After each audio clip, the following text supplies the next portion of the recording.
galera desenrolada, sejam muito bem-vindos a mais um episódio do podcast Desenrola SMS. Chegamos ao nosso 24º episódio e a gente já quer agradecer vocês que têm nos acompanhado aqui. Quem está chegando hoje também, seja muito bem-vindo. Eu sou a Deise Sprenger, sou engenheira de segurança do trabalho, engenheira de produção, técnica de segurança do trabalho, professora, enfim, trabalho como consultora também. E estamos aí novamente. Yuri?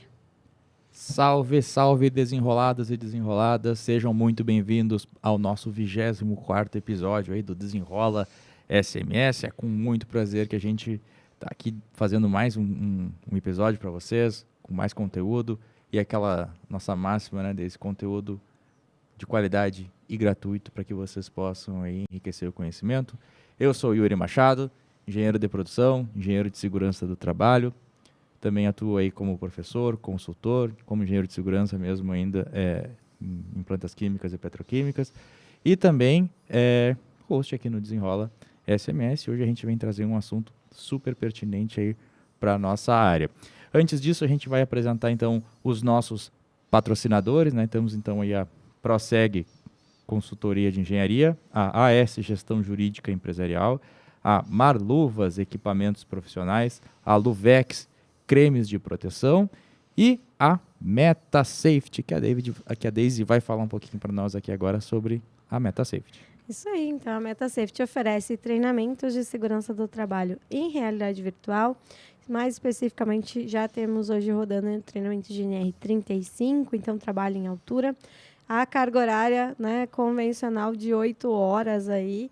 E a prática é que é feita, né, em VR, então é 1 hora de prática ali dentro do VR para ter realmente uma experiência, né, de subida numa escada vertical, realmente uma subida de manuseio, de talabarte, de trava-quedas. Então, a gente está tentando trazer a inovação para dentro da segurança para a gente melhorar as condições dos nossos treinamentos de segurança. Além disso, a gente atua em CPAT também, né? Então, tanto com as atividades em realidade virtual, quanto atividades gamificadas, que podem ser feitas com o celular mesmo. A gente personaliza, faz de acordo com a empresa, né? Faz personalizado realmente para atender as necessidades e as demandas da empresa. Ah, tem uma novidade também, né, Deise? Quem quiser levar o podcast aí para sua empresa na CPAT também, vamos eu e a Deise conversar com vocês aí, a gente seleciona, conversa, né, umas 3 funcionários de níveis hierárquicos diferentes, faz um bate-papo. Se vocês fizerem muita questão, pode ir só a Deise, não tem problema, eu não vou, não atrapalho daí, né, mas daí só mandem para ela. Daí, via de regra eu vou dois, junto, né? tá? Mas brincadeira, tá, pessoal? Então é mais um produto que a gente está ofertando para vocês aí, quem tiver interesse pode chamar a gente lá, pode ser no direct mesmo aqui do Instagram, ou lá pelo contato lá da MetaSafety, quem tiver interesse. E o que a gente vai conversar hoje, Deise? Qual é o nosso tema de hoje? Olha, o tema de hoje está super especial e é algo que a gente fala às vezes aqui, assim, meio, né, por cima, assim, meio de forma genérica, e hoje a gente vai aprofundar bastante, né? A gente vai abordar sobre justiça do trabalho, né? Mais especificamente divisão de perícias, e as oportunidades, né, da área de segurança nesse âmbito aí também internacional. E para falar com a gente, então, está aqui o Marcelo Luca. Ele é doutor, mestre e bacharel em Direito, engenheiro civil e engenheiro de segurança do trabalho. Ele também é mestre em prevenção de riscos laborais pela Universidade de Sevilha e é chefe da divisão de perícias oficiais do TRT da 4ª Região. Seja muito bem-vindo, Marcelo, conosco. Boa noite, muito obrigado. Comecei tossindo aqui, peço desculpas. Sem problema. Imagina. Eu posso fazer um pequeno acréscimo ao meu currículo, que é a parte que mais me honra? Claro. Fui professor. Ah, bem lembrado, professor do Yuri. A honra é minha, isso. A honra é minha, volta e meia Legal. eu vejo lá. Brilhante aluno. Ah, muito bem. Não esperava menos mesmo. Ele tá ganhando cachê para estar aqui. Não, todo mundo que for contar com o trabalho da MetaSafety terá um profissional muito bem qualificado, porque ele teve um ótimo professor. Agora eu gostei. Tá explicado. O homem é bom de propaganda. Boa. Legal. Muito bom. Mas seja então muito bem-vindo aqui. Muito o obrigado, Yuri já obrigado. lhe conhece, mas eu estou conhecendo agora, né? E essa galera toda também, então... Prometo prometo te decepcionar muito. Tá bom. Eu Então, digo isso para muita gente. já conta pra gente da tua experiência, né? Um pouco aí de toda essa carreira na área de segurança, misturada com direito, enfim, como é que é isso aí? Bom, primeiro quero sinceramente agradecer mesmo. Não é brincadeira. A gente tem já há bastante tempo eu tenho contato com o Yuri, que foi realmente meu aluno na pós-graduação da engenharia de segurança, né? E a minha formação profissional permitiu que eu aliasse esses dois mundos, né? Eu tenho a minha primeira formação foi no direito e sou servidor do Judiciário Trabalhista aqui do Rio Grande do Sul já há 33 anos. Né? Sou um senhor, não pareço, mas sou um senhor já está mais perto da aposentadoria do que do início da carreira. E algum tempo depois, quando já estava no Judiciário, resgatei uma outra vontade que eu tinha, que é aquelas dúvidas na adolescência, que tu não sabe se tu vai ser astronauta, o que tu vai ser. Jogador de futebol. Nunca tive muita possibilidade nessas áreas físicas, mas enfim. Mas eu tinha toda uma relação com a questão da engenharia, né? Por situação familiar, meu pai tinha uma pequena loja, uma atrás de construção, e eu fui meio que criado junto ao cimento e areia, né? Falando de futebol, né? Eu tenho um grande trauma na minha vida. Meu pai, no final dos anos 70, houve uma grande crise do cimento no Brasil, motivado principalmente pela construção de Itaipu. Quando Itaipu foi construída, houve um decreto do governo militar que determinou que a prioridade de fornecimento de cimento no Brasil era destinada às grandes obras, né? E entre elas Itaipu. Isso causou uma crise no segmento da construção no final dos anos 70, e aqui no Rio Grande do Sul houve a particularidade que foi quando começou a entrar as pozolâmicas uruguaias, o famoso cimento uruguaio que tinha, quem aqui mais velho sabe do que eu estou falando. E daí um estádio de futebol que ficava aqui para os lados da Azenha, que eu não me lembro o nome dele, né, estava fazendo uma campanha para construir o anel superior. E meu pai era muito, muito, muito gremista. E meu pai, quando conseguiu um caminhão de cimento, em vez de levar para a loja, levou para o estádio. Mas olha aí. E me levou para descarregar o caminhão.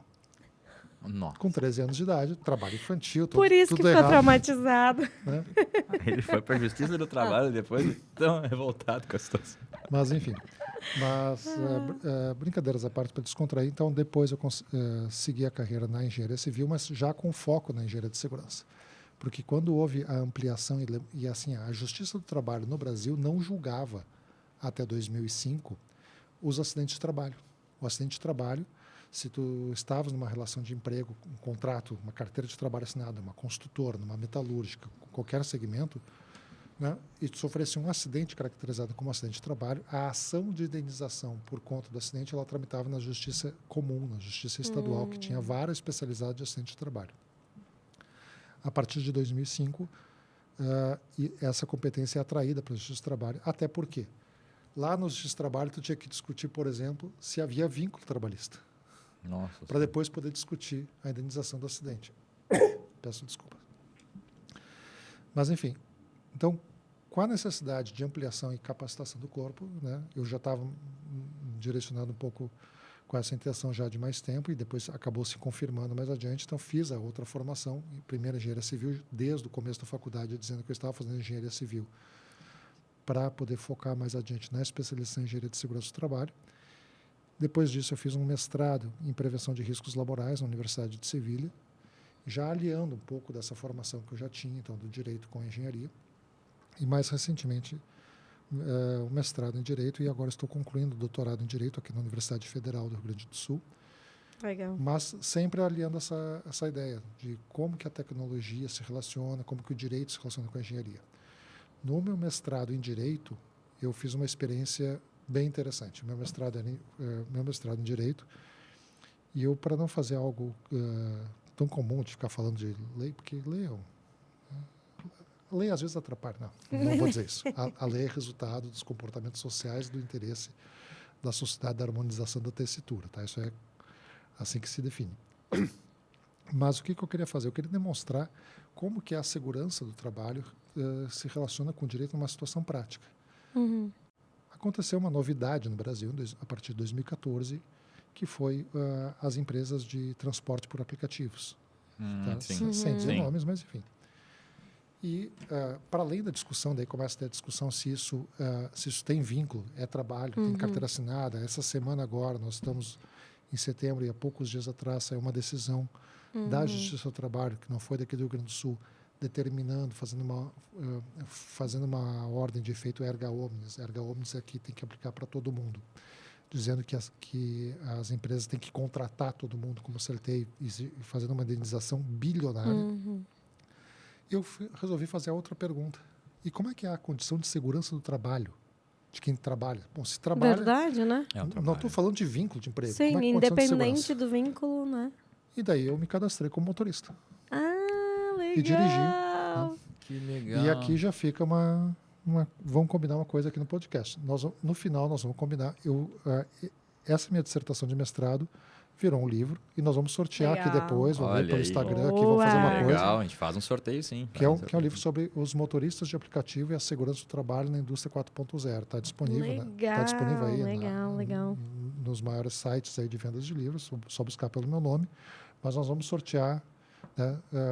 Mas como o Yuri foi um aluno brilhante, nós vamos sortear então 2 livros, tá bem? Olha aí. Opa! Mas ele vai ter que entrar Ele no não vai sorteio. participar do sorteio, Eu não vou no poder caso. participar. Tem que criar um fake para entrar lá. Não precisamos de fake por enquanto, mas enfim. E como é que foi uma coisa que foi interessante nesse trabalho lá atuando no aplicativo? Porque eu queria saber qual era a condição que dava à empresa. Que interessante. Porque nós temos a seguinte realidade: se o empregador é responsável não só pela entrega do equipamento, eu tenho que te entregar o equipamento de segurança, eu tenho que te treinar, e eu tenho o direito de controlar e vigiar o teu uso correto, como é que faz isso quando não tem um vínculo de emprego? Só que, independente disso, eu estou trabalhando. Se é um trabalho com vínculo, é trabalho. Então, isso está diretamente relacionado à consciência que nós tem, que a gente deveria ter e que nós não temos na nossa cultura, e que isso ainda... Né, que é de que coloco o meu corpo, coloco a minha força a trabalhar, eu tenho que me proteger, tenho que me segurar. Se tem uma criança em casa engatinhando, entra na cozinha e o forno está aceso, a gente diz para a criança não botar a mão no forno, que vai se queimar. E ela aprende isso. A gente cria a cultura de cuidado. A gente não cria essa cultura de cuidado nas empresas e não leva para os nossos dias a dias. Né? As empresas fazem investimentos pesados e quando tem sucesso a gente começa a perceber que inclusive na vida privada as pessoas fazem isso. Verdade. Reproduz, né? Tem um episódio, vocês que são mais jovens aqui não vão lembrar, nos anos 90 houve uma migração muito forte das indústrias calçadistas do Vale dos Sinos para o interior do Nordeste brasileiro. E aqui eu quero deixar muito claro, não há nenhuma conotação, né, de preconceito quanto a isso, mas é um dado real. Um fato, né? É um fato. Isso foi motivado em função de incentivos fiscais, guerra fiscal, interesses que estavam visando, na verdade, maximização de lucros, não necessariamente cuidados. Só que assim que implantaram as fábricas, que eram fábricas modernas, numa região que não havia uma relação e uma cultura de emprego, as empresas começaram a ficar impactadas pelo fato de que as pessoas no refeitório da empresa não tinham hábito de usar talheres. E foram levados daqui do Vale dos Sinos, aqui de Novo Hamburgo, conheço uma das pessoas que foi contratada, assistentes sociais para ensinar as pessoas a usarem talheres. E nós estamos falando da década de 90, Estou falando da década de 90. Não é... Sim. Algo Em 2002, eu participei de uma atividade fora do país que levaram depoentes do pessoal que trabalhava num país asiático, posso dizer aqui, na Indonésia, que uma grande indústria calçadista mundial, de calçados esportivos mundiais, havia instalado uma fábrica lá.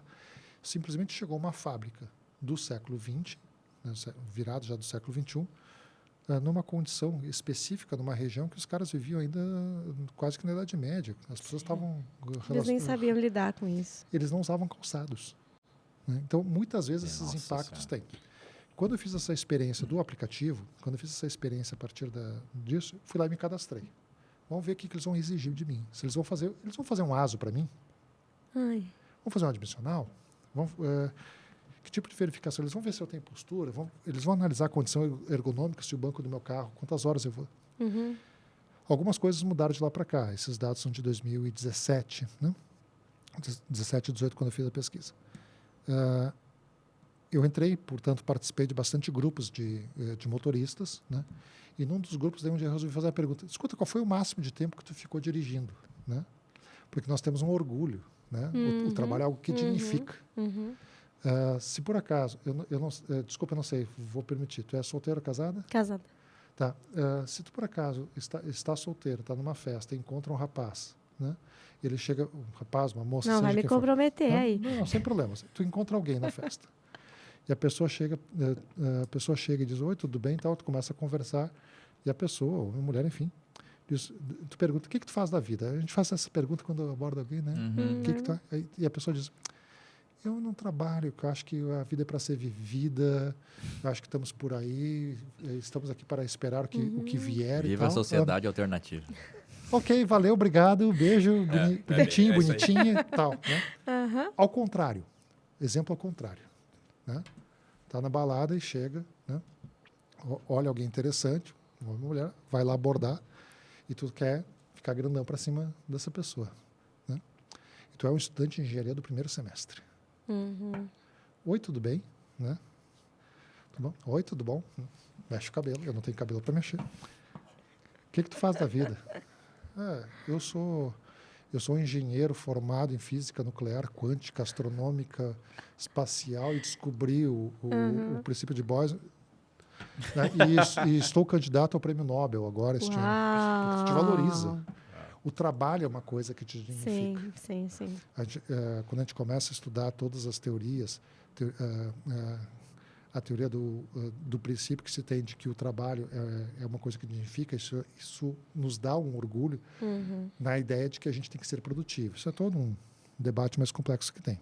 Mas, enfim, estou eu trabalhando lá no Uber, né, e querendo saber, eu tenho que trabalhar, mas é a minha condição de trabalho aqui. Vocês nunca ouvem alguém dizer que ele é um motorista da empresa tal. Não, eu sou um autônomo que estou trabalhando por conta... Mas ele está trabalhando. Sim. No livro eu relato, eu levei menos de 8 horas para ser aceito na plataforma. Eu duvido, eu desafio a empresa, ainda hoje, alguns procedimentos mudaram, mas naquele tempo, eles não fizeram checagem de mim. Não sabem se eu era um criminoso condenado, se eu estava usando uma falsa identidade, se eu era eu. Nos grupos as pessoas falavam abertamente, né? Tu foi excluído, coloca teu cunhado no lugar. E nessas perguntas, que é o que eu estava falando antes, perguntei qual foi o tempo máximo que tu falou. Todo mundo aí começa a se vangloriar. O pedreiro que diz, eu vou subir lá, não precisa estar lá abaixo, não precisa cinto, porque eu sou corajoso e ando. E daí um sujeito começa a dizer, eu já fiquei 14 horas direto. 14 horas. Eu fiquei 21. Até que um bate na mesa. 37 horas conectados direto e o cara botou o print na tela do carro. Eu parei. Quando eu terminei a pesquisa, parei de acessar, de me colocar disponível como tal, e daí a empresa começa a mandar mensagens para mim dizendo, por que você não está se conectando? Até que chega um dia um e-mail, que daí isso aí está anexado no livro, lá na última página, que eles mandam uma mensagem assim, olá, Marcelo. Temos percebido que você não tem acessado, mas veja só, a gente percebe que aos domingos a cidade é muito mais alegre. Você pode conhecer pessoas, você mesmo faz seu próprio horário, você pode ganhar até R$200 por dia trabalhando em parques e festas. Retome o seu trabalho, porque a partir do meu celular, eles sabiam a partir de georreferenciamento o que eu estava fazendo naquelas últimas semanas e viam que eu estava fazendo alguma atividade, concluíram que eu não estava fazendo aquilo, que eu não estava realmente me dedicando, que eu estava com alguma outra atividade, mas queriam que eu trabalhasse no final de semana. Preocupação se eu, por acaso, parei de trabalhar porque eu tive algum acidente? Zero. Nada. Preocupação se eu parei de trabalhar porque eu estava doente? Zero.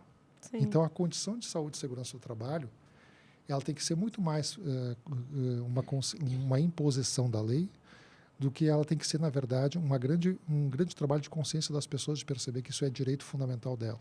Verdade. As pessoas têm direito. Está na Constituição Federal. Vocês já receberam aqui, juristas, mas está lá na Constituição Federal como direito fundamental dos trabalhadores urbanos e rurais, uma condição de trabalho digna, digna e segura. E teve alguma, desculpa a curiosidade, mas teve alguma medida de segurança ou nada, zero, assim? Eles têm algum tipo de preocupação? Nada, zero. Não tem nada. Zero. Exatamente pela justificativa de que eles não têm nenhuma relação contigo, que eles apenas oferecem uma seja, plataforma, um app. Fazem Eles são intermediadores. Eles são intermediadores. Eles são um aplicativo de intermediação entre quem quer comprar uma carona e quem quer oferecer uma carona. Sim. Então, assim, daí ninguém acaba se responsabilizando. De quem é a responsabilidade? Mas isso serve um pouquinho como lição. A responsabilidade também é nossa. Claro que sim. Eu sou de uma geração, e essa é uma história que eu já contei várias vezes, o Yuri está cansado de me ouvir contar essa parte. Eu sou de uma geração que eu fiz carteira de motorista no dia que eu completei 18 anos. Eu nunca entrei numa autoescola. Eu sou uma pessoa de 56 anos que nunca entrou numa autoescola. E eu tenho uma carteira de habilitação profissional. Tenho uma carteira C. E agora ainda com o EAR, Exército de Atividade Remunerada, inserida lá. E eu nunca entrei numa autoescola. Na manhã do dia que eu fiz 18 anos, eu fui até o Ciretran, que na época era um órgão ligado à Polícia Civil. Cheguei dirigindo o carro, preenchi uma folhinha assim, com meia dúzia de perguntas, de assinalar. Fizeram um testezinho daqueles muito simples, né? E daí eu entrei no carro com o policial, fiz a volta na quadra, estacionei. Ele foi lá e disse, vamos lá que eu vou bater a tua carteira. Pegou a máquina da datilografia minha carteira e entregou. Que legal, né? Então, isto vem eu venho de uma geração que foi formada com essas ações de segurança. Hoje em dia, graças ao esforço de muita gente, vocês não entrariam no carro, não deixariam os filhos de vocês entrar num carro que soubesse que a pessoa, por exemplo, bebeu. Sim. Ou não entraria num carro sem ter o cinto de segurança. Sim, mas aí isso tem muita relação com isso que tu comentaste, né? Por exemplo, um motorista que está 37 horas dirigindo. Ele coloca em risco todas as pessoas, não é só ele, E tu, né? como usuário, como é que vai saber quanto tempo ele está? Não tem como Aí saber. que tá. Mas olha só, isso é uma coisa extremamente fácil da empresa controlar. Né? Com tanta tecnologia, bota. Mas daí, a partir do né? momento, entra a discussão. Se eu controlo, tu tem vínculo comigo, né? Daí o que as empresas fazem? O que as empresas fazem? Agora, recentemente, estabeleceram timeouts. Então, existem limites. E daí o cara... Então eu fiquei na empresa A, daí a partir de agora estou operando na empresa B. Pois é. E segue o baile. Que é a mesma máxima que a gente... o problema é esse, né? Existem essas ações, esses regramentos, né? Mas é que nem... Vamos lá, vamos completamente extremo, né? A gente tem legislações lá, questão, por exemplo, do pessoal da área da saúde que se expõe à radiação ionizante, que só pode trabalhar 4 horas Esse exemplo bem conhecido. Aí trabalha 12, porque daí trabalha em 3 lugares. Então, assim... É a mesma coisa. Só explicando para a audiência o que a gente está falando. Né? Há um limite da pessoa estar exposta à radiação ionizante. Por isso, ela tem que usar um crachá, um dosímetro. Isso. E daí, esse profissional, um técnico de radiologia ou qualquer trabalhador da área de saúde que esteja exposto a uma situação de raio-x, ele trabalha na empresa A com carteira CLT com todos os controles. E vários hospitais de Porto Alegre, aqui, onde nós estamos, há que ser feito esse registro, tem sistemas de controle de excelência e padrão internacional. Beleza? Então, o cara trabalha no hospital, na clínica de saúde A, com carteira assinada. Só que daí ele termina aquelas 4 horas, que é o limite definido na regra para a exposição à radiação ionizante, e ele vai trabalhar como MEI, numa clínica B, e depois vai trabalhar como quarteirizado com um recibo de RPA de autônomo numa terceira, quarta empresa. Aí se cria o regulamento, mas se cria essas burlas por parte até do próprio trabalhador, Porque né? falta, de fato, a cultura, né, de segurança que a gente não tem, né? E essa questão da cultura de segurança é uma cultura que ela é construída. Nós somos hoje em dia uma sociedade que não aceita a ideia da pessoa beber e dirigir.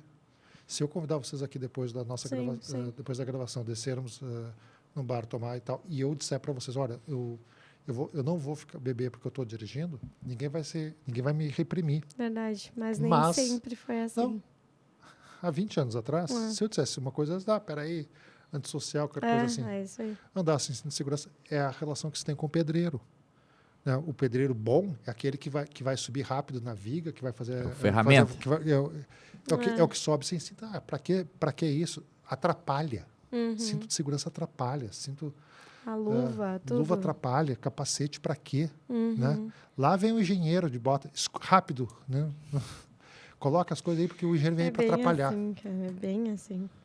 Mas muito bem, olha. Entramos em umas discussões extremamente profundas. Assim, vocês disseram que a gente tinha espaço aberto. Só tenho uma coisa para dizer. Eu vou comentar lá para ganhar esse livro aí, porque eu tô super curiosa. Não, tu tá fora. É só eu que posso. Tu já foi excluído. Mas a gente vai fazer umas perguntas lá, achar um sistema para fazer sorteio. Ah, então tá. Fiquem ligados. Então, Instagram, né? Vamos fazer no Instagram? Vocês Pode decidem, ser? Pode vocês ser. decidem Então, ó. como, vamos combinar isso. Fiquem de olho, então. Mas aí, então, Marcelo, falando mais sobre a justiça do trabalho, né? A tua função, enfim, lá, assim, né? Como que isso se organiza dentro da sociedade? Tu disse que até 2005 não tinha, né, especificamente uma justiça. Competência. E aí agora, sim, então se atende todas essas necessidades pela Justiça do Trabalho, enfim, investigação de acidente, tudo por ali? Como que é isso? Bom, vamos lá. Sou servidor da Justiça do Trabalho, sou concursado, já tenho 33 anos que sou servidor do Judiciário Trabalhista aqui do Rio Grande do Sul. E atualmente estou na divisão de perícias oficiais, né, que é um órgão que já existe há 55 anos, 56 completando esse ano, e é uma unidade que presta serviço para algumas demandas específicas, porque o processo trabalhista o que é? É um conflito entre capital e trabalho. Alguém que contratou alguém para fazer um trabalho, para lhe prestar serviço, diante de alguns critérios que definem a existência de uma relação trabalhista, né? Desculpe. E, a partir disso, é feito havendo uma divergência, o processo pode seguir por diversos caminhos. Se, por exemplo, envolve uma questão de insalubridade, doença ou acidente, é na Justiça do Trabalho que isso é decidido também. Até 2005, se discutia insalubridade, por exemplo, tu fazia reclamatório trabalhista para pedir vínculo de emprego e dizer que o teu trabalho era insalubre. Uhum. Só que se por acaso tu tinha uma doença profissional que decorria em função daquilo, tu tinha que discutir em outro processo. Ainda se faz dentro da justiça, as ações têm que ser separadas, mas, enfim, pelo menos tem muito mais celeridade e tu consegue ter muito mais resolutividade no momento que tu está com toda a discussão colocada na mesa, tu está com os mesmos atores, os mesmos operadores. A empresa está ali, o trabalhador está ali, mas a gente presencia, a gente vive ali situações que são muito evidentes de que pouca coisa poderia ser feita, muito pouca coisa, para evitar chegar a um processo. Um processo judicial é uma coisa muito cara para a sociedade, é muito caro. Um servidor do judiciário, ele é caro, e não estou falando de salário, servidor público é caro, juiz é caro. É caro no sentido de que o grau de tempo que tens que ter para fazer uma situação dessas, o nível de detalhe, o nível de cuidado. Um juiz pode pode tomar uma decisão que acabe quebrando uma empresa ou inviabilizando economicamente. Sim, Só que quando a gente fala isso das grandes empresas, a gente não está se lembrando muitas vezes que essas discussões de relação de trabalho é da pessoa que tem uma pessoa contratada na sua casa. É do cara da lanchonetezinha da esquina que contratou uma pessoa para limpar um auxiliar de chapista ali, uma pessoa para ajudar no balcão. A gente muitas vezes está falando de ações, né, do pobre contra o miserável. Muitas vezes a gente está falando, né, de discussões que, cara, por que isso não foi resolvido antes? E muitas vezes pela ignorância. Apesar do que, isso, daí agora vamos lembrar a sala de aula, né? Existe uma regra que diz que ninguém pode descumprir a lei alegando desconhecimento da lei, né? E daí eu sempre dizia isso em sala de aula, assim, o engraçado é que isso está na lei. Só que se a pessoa não sabe que tem essa lei para dizer aquilo, como é que a pessoa chega à conclusão? Mas isso tem a ver com aquilo que a gente falava antes, da cultura organizacional, da cultura de direitos, da cultura de segurança, da cultura de cuidado, né? A gente diz para a criança não botar a mão no forno, porque a gente sabe que vai se queimar, mesmo que a gente nunca tenha colocado a mão no forno. Sim. Ou que a gente tenha uma referência que alguém nos disse que aquilo era certo, a gente aceitou.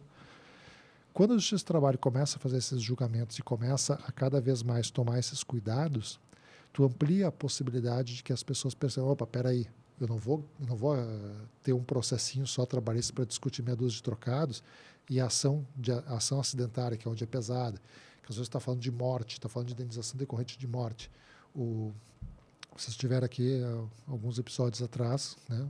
Admiro pra caramba o Roque Puyat, que é um dos autores do livro que fala dos acidentes fatais, dos acidentes fatais, enfim, né? Quando tu vê uma família chegar no judiciário e dizer morreu a pessoa que sustentava a família, é dinheiro que paga. Não tem, né? Só que aquele dinheiro é que vai dar o mínimo de dignidade naquele momento, só que dinheiro não paga. Né? De novo, vamos lá.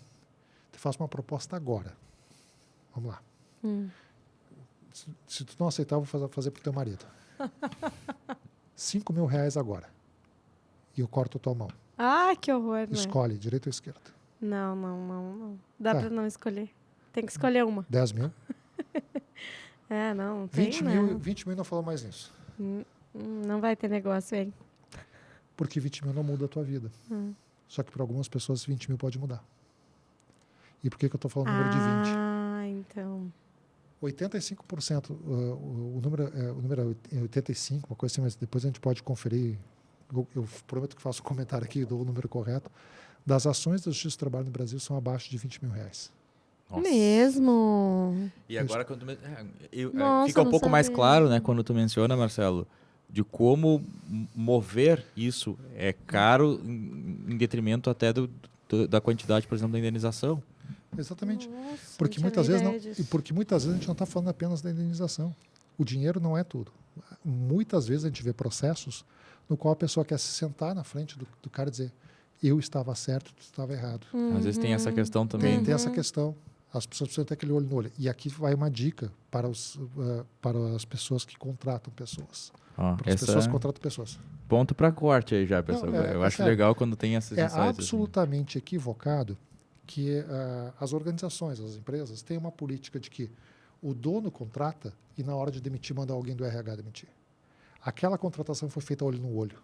Por que na hora de me demitir tu não me olha no olho e me diz por que tá me demitindo? E as pessoas saem com essa sensação de eu precisava... Sai com essa decisão de que isso é muito ruim. e essa pessoa é uma pessoa que vai chamar essa empresa, esse empregador, esse contratante para a mesa da Justiça do Trabalho para poder olhar na frente dele, mesmo que não tenha razão, mas só para fazer a pessoa ter aquilo. Para achar um espaço para poder falar aquilo que ela queria. Porque é o conceito da justiça, é o conceito da justiça, é o conceito de que é injusto, a pessoa conversou comigo, me convenceu, eu queria fazer uma outra coisa da vida, a pessoa, não, vem trabalhar comigo e tudo mais, e na hora de mentir me mandou uma outra pessoa. Mandou falar com o contador. Sim.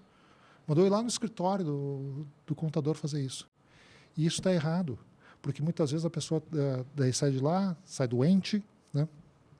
Não foi atendido, diversas situações. E são coisas muito simples. Talvez nem viraria um processo se tivesse esse tete-a-tete final, esse acerto de discussões ali final, enfim. Não estou falando necessariamente de que tudo é maravilha. Tá? Sim. Tem uma amiga minha que sempre diz, né? Esse negócio de paz, amor mundial é tudo mentira. Né? Tudo, né? Mas o que é verdade nessa história?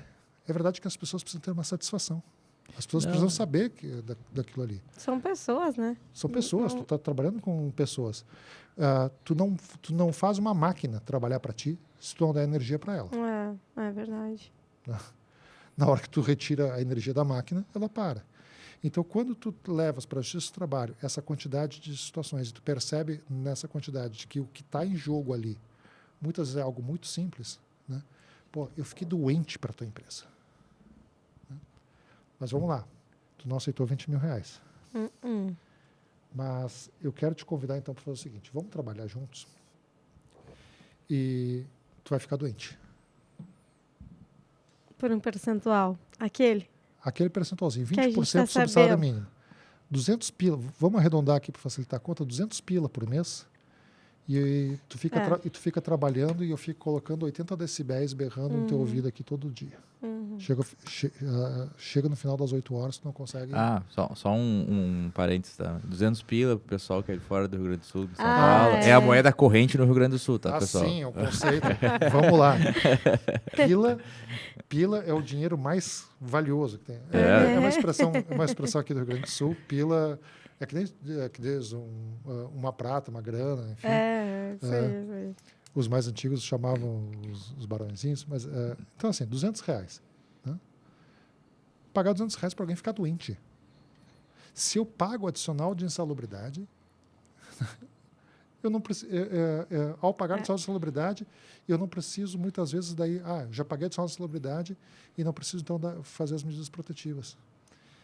Eu fico enlouquecido quando eu vejo anúncios, e os que estão nos assistindo podem comprovar isso, e já viram isso, e vocês dois que são profissionais já viram empresas anunciar emprego de tal, salário X mais adicional de salubridade. Uhum. Da onde que está escrito que a adicional de salubridade é uma vantagem salarial cevada? É algo de bom. E A é pessoa- visto assim, A né? pessoa está... Não, olha, eu ganho 2 mil mais insalubridade. E Mais 20. Deus o livre tu me tirar esse negócio. Eu conto sempre a aí. história, Marcelo, que quando a gente vai fazer avaliação ambiental, vai fazer os PGEs, vai fazer LTK, que às vezes a gente chega que já foi ameaçado por trabalhador dizendo, vocês estão vindo querer tirar a minha insalubridade. Sim. Eu não quero, eu quero melhorar a tua condição, eu não quero tirar a tua sim, insalubridade, sim. né? E aí, tentar fraudar até a avaliação ali, de tentar dificultar. Vamos lá, provinha 4, 5 anos depois. Origem da adicional de salubridade, uma curiosidade. Para quem não sabe, uma das primeiras razões para a origem... Consegue um pouco d'água, por favor? claro. Vocês me deixam falando aqui. Tem que molhar a palavra, né? Estamos com tempo ainda. A origem da adicional de salubridade estava motivada com a ideia de pagar um valor a mais para os trabalhadores, começou nos Estados Unidos, com a ideia de que um valor acréscimo a mais seria suficiente para comprar 1 galão de leite e 1 libra de carne. Porque como as pessoas ficavam doentes, então houve uma ideia, uma intenção de que as pessoas ficavam doentes porque estavam fracas. Não era por causa da poluição, não era por causa do ruído, não era por causa das demais condições. Porque elas não estavam com resistência, porque elas não comiam bem. Então era pago um adicional a mais, equivalente a 1 galão de leite e 1 libra de carne. A libra é uma Muito medida de bom. peso, né, usada no sistema imperial. Até que alguém se deu conta que isso era uma besteira. Nós somos hoje um dos pouquíssimos países do Que mundo ainda que mantém a ideia da Ah, adicional de salubridade, que sim. vem a partir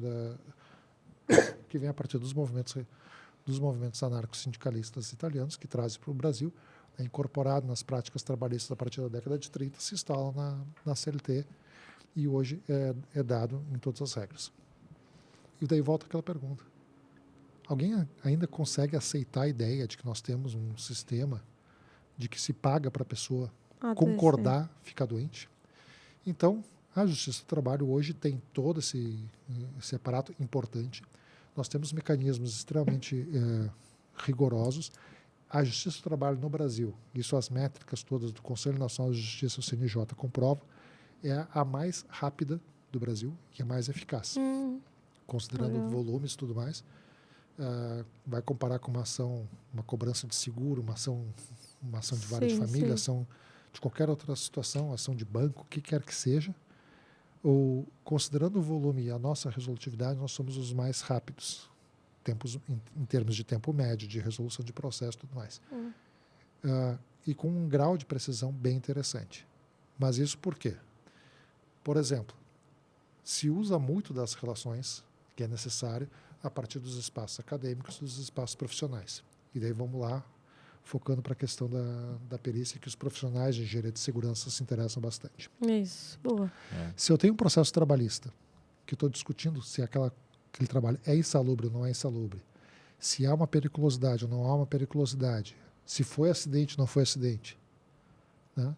Eu ia fazer uma referência aqui, uma brincadeira, dizer se foi pênalti ou não, porque hoje nós estamos gravando, teve um jogo ontem entre o Corinthians e o Grêmio. Não, mas provavelmente esse assunto vai estar rodando ainda quando esse episódio for ao ar. Esse assunto tem que correr o resto do mundo, o resto da história. É um absurdo. Eu quero dizer que eu sou colorado. E para mim, foi pênalti. Dói no coração dizer isso. Deixar a minha opinião. Tá bem?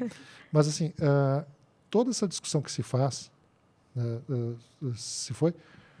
a Justiça do Trabalho ela precisa contar com uma série de apoios. E uma delas é através dos peritos externos, chamados peritos ad hoc ou peritos nomeados, peritos judiciais. Perfeito. Por exemplo, se eu estou discutindo que há uma insalubridade no trabalho desenvolvido por A na empresa X, há ou não há. O juiz ele tem uma formação em direito, apesar de depois de tanto tempo já começar a se apropriar de uma linguagem toda, né? E o que ele faz? Ele nomeia um perito. Está lá no CPC, no Código de Processo Civil, dizendo quais são os requisitos e qual é o procedimento para isso. Ele nomeia um perito que tenha conhecimento na área. E está lá dito, na NR15, qual é o profissional que pode fazer uma perícia desse tipo ou uma avaliação. É o engenheiro de segurança. Perfeito. É o engenheiro de segurança do trabalho. Então, na Justiça do Trabalho, existe o chamado hall de peritos, que são pessoas que não são concursadas, são externas. E aqui eu tenho que tomar uma cautela no que eu vou dizer. Procurem informações corretas. Existe muita coisa circulando na internet, eu toda hora recebo, talvez, enfim, o algoritmo sabe de algumas coisas a meu respeito. Propaganda de torne-se perito, mude sua carreira, né? Faça isso, torne-se perito. Aparece isso. Faça um cursinho online, então, não sei o quê. Gente, a palavra perito, né? Peritus, ela vem da ideia da pessoa que tem habilidade, que tem conhecimento. Não é um cursinho online de 10 horas que vai te tornar uma pessoa com perícia e informação naquilo. Vocês tiveram aqui um episódio, procurem aqui, né? O Elton, né? O Elton Fagundes. O Elton é meu amigo. É o Elton, É o Elton Fagundes, da Stonehenge e tudo mais. Parceirão. Sou amigo do Elton há 40 anos. Mesmo? De adolescente, a gente era de Canoas junto. Olha que legal, que mundo pequeno. Já fizemos alguns trabalhos juntos, né? Legal. Quando o Elton começou, ele começou no alpinismo, ele ia escalar o Morro do Chapéu, Itacolomilo e tudo mais. Enfim, admiro pra caramba. Né? O Elton, hoje em dia é um cara que tem formação e tudo mais, mas e ele está no mercado já há 30 anos, né? Alguém vai dizer que o Elton não é um dos maiores especialistas em acesso por corda no Brasil? Se alguém, né? E eu tenho todos esses títulos aí que vocês falaram de mim e tudo mais. Eu não me atrevo a discutir acesso de corda. As pessoas se tornam perito na medida que ela desenvolva o conhecimento e pratique aquilo. E é isso. E vou dizer aqui com toda a responsabilidade. Tá, vamos lá. Vamos fazer corte? Bora! Não existe perito formado em 5 minutos. Perito é aquela pessoa que se forma ao longo do tempo com experiência, habilidade e conhecimento atualizado. Perfeito. Não existe isso. Nós temos, por exemplo, então, o rol de peritos. O juiz escolhe quem é que eu vou designar para fazer uma perícia de salubridade e pensem na empresa mais top, mais de ponta. Vocês fazem paradas de manutenção, indústria petroquímica, etc. e tal. Pensa numa empresa dessa.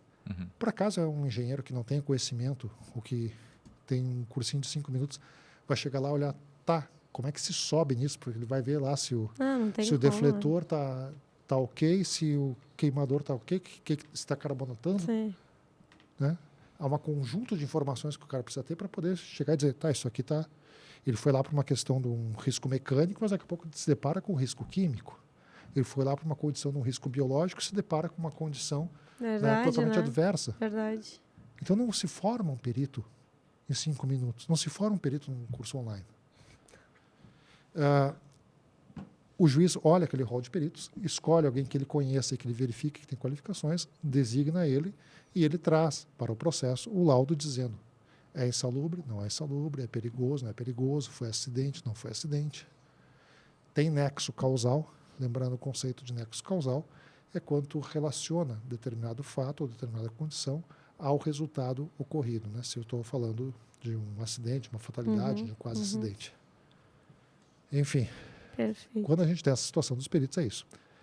Nós temos no TRT da 4ª Região uma divisão de perícias oficiais, que é a unidade na qual eu trabalho, que fazemos perícias muito específicas, que a gente usa conhecimentos da engenharia, mas não é voltado à engenharia de segurança. A gente faz perícias documentoscópicas, que é analisar um documento e dizer se ele tem falsificação de assinatura, montagens, perícias de áudio e vídeo, né? Porque há um tempo, até alguns anos atrás, se eu quisesse gravar uma conversa, tinha que botar um gravador, uma coisa extensiva. Agora está um smartphone em cima da mesa, está gravando o que a gente está conversando aqui. E isso pode ser uma gravação de uma conversa de assédio moral, assédio sexual. Desculpa interromper, mas era por isso que se dizia que essas gravações não podiam valer como prova, por causa dessa questão de que se não podia provar que era de verdade ou não? Não tem relação com isso?